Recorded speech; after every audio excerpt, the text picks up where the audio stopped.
নমস্কাৰ সকলোকে। এয়া ল'ৰাই খুব কিবা চিপছ হওক ৰিংছ হওক এইবিলাক খোৱাৰ কাৰণে খুব দোকান পালে হাহাকাৰ লগাই দিয়ে। সেইবাবে আজি মই ঘৰতে বনাই দিবৰ কাৰণে চেষ্টা কৰিছোঁ। দুটা মিডিয়াম চাইজৰ আলু এনেকৈ ৰুকি লৈছোঁ ৰুকনাত, আৰু আদা নহৰু ৰুকি ল'ম। জলকীয়া চিলি ফ্লেক্স দিব লাগে, মই চিলি ফ্লেক্স নাই বাবে শুকান জলকীয়া এনেকৈ দি দিছোঁ। পিছত শুকান জলকীয়াৰ যিটো হেৰিটো গুচাই দিম। আৰু ইয়াতে মই কি দিছোঁ, চুজি দিছোঁ। আলু গৰম পানীত এয়া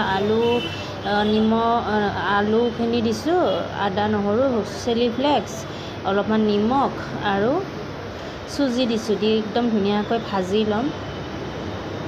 গোটেইখিনি একদম শুকান কৰি ল'ব লাগিব। লৈ মই ঠাণ্ডা হ'বলৈ দিম। আৰু এতিয়া মই ধুনীয়াকৈ এনেকৈ ৰাউণ্ড শ্বেপ কৰি আঙুলিৰে এনেকৈ শ্বেপ কৰি লৈছোঁ। লৈ গৰম তেলত ধুনীয়াকৈ ভাজি ল'ব লাগিব। আৰু এয়া একদম ৰিংছৰ দৰে হৈছে। দোকানত যে 5 টকীয়া 10 টকীয়া ৰিংছ পায় সেনেকুৱা খুব খোৱাৰ কাৰণে হেঁপাহ কৰি থাকে, দোকান পালে হাহাকাৰ লগায়।